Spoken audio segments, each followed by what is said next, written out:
I have reserved for the conclusion of my Annabel phase the account of our unsuccessful first tryst. One night she managed to deceive the vicious vigilance of her family. In a nervous and slender-leaved mimosa grove at the back of their villa, we found a perch on the ruins of a low stone wall. Through the darkness and the tender trees we could see the arabesques of lighted windows which, touched up by the coloured inks of sensitive memory, appear to me now like playing cards, presumably because a bridge game was keeping the enemy busy. She trembled and twitched as I kissed the corner of her parted lips and the hot lobe of her ear. A cluster of stars palely glowed above us, between the silhouettes of long thin leaves. That vibrant sky seemed as naked as she was under her light frock. I saw her face in the sky, strangely distinct, as if it emitted a faint radiance of its own. Her legs, her lovely live legs, were not too close together, and when my hand located what it sought, a dreamy and eerie expression, half pleasure, half pain, came over those childish features. She sat a little higher than I, and whenever in her solitary ecstasy she was led to kiss me, her head would bend in a sleepy, soft, drooping movement that was almost woeful, and her bare knees caught and compressed my wrist and slackened again. And her quivering mouth, distorted by the acridity of some mysterious potion, with a sibilant intake of breath came nearer to my face. She would try to relieve the pain of love by first roughly rubbing her dry lips against mine. Then my darling would draw away with a nervous toss of her hair, and then again come darkly near and let me feed on her open mouth, while with a generosity that was ready to offer her everything, my heart, my throat, my entrails, I gave her to hold in her awkward fist the sceptre of my passion. I recall the scent of some kind of toilet powder. I believe she stole it from her mother's Spanish maid, a sweetish, lowly, musky perfume. It mingled with her own biscuity odour, and my senses were suddenly filled to the brim.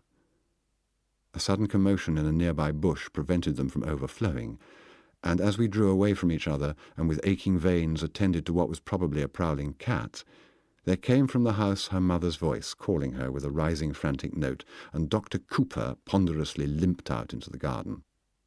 But that mimosa grove, the haze of stars, the tingle, the flame, the honeydew, and the ache remained with me, and that little girl with her seaside limbs and ardent tongue haunted me ever since, until at last, 24 years later, I broke her spell by incarnating her in another.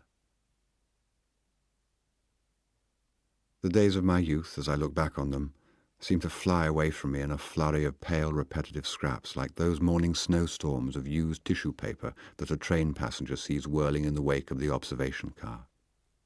In my sanitary relations with women, I was practical, ironical, and brisk. While a college student in London and Paris, paid ladies sufficed me. My studies were meticulous and intense, though not particularly fruitful. At first I planned to take a degree in psychiatry, as many Moncke talents do. But I was even more Moncke than that. A peculiar exhaustion, I'm so oppressed, doctor, set in, and I switched to English literature, where so many frustrated poets end as pipe-smoking teachers in tweeds. Paris suited me. I discussed Soviet movies with expatriates. I sat with urinists in the Domago. I published tortuous essays in obscure journals. I composed pastiches. Fraulein von Kulp may turn her hand upon the door. I will not follow her, nor Fresca, nor that gull.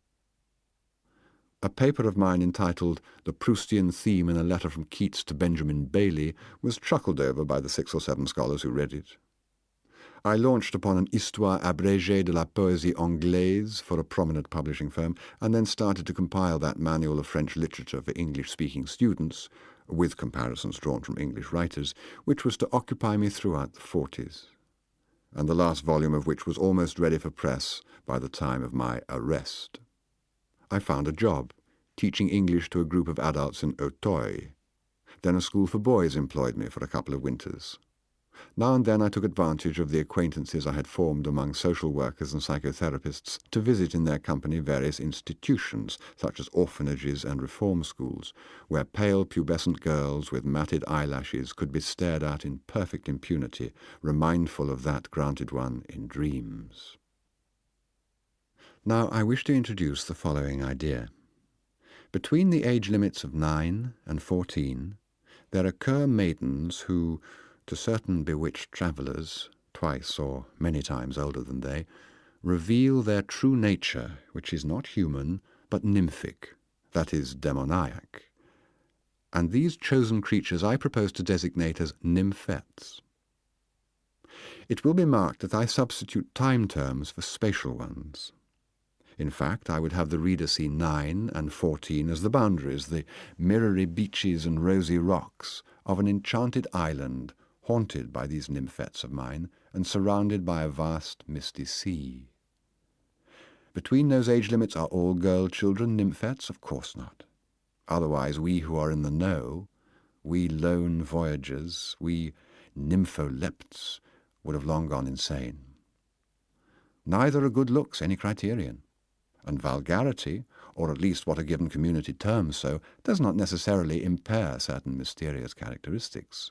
The fey grace, the elusive, shifty, soul-shattering, insidious charm that separates the nymphette from such coevals of hers as are incomparably more dependent on the spatial world of synchronous phenomena than on that intangible island of entranced time where Lolita plays with her likes.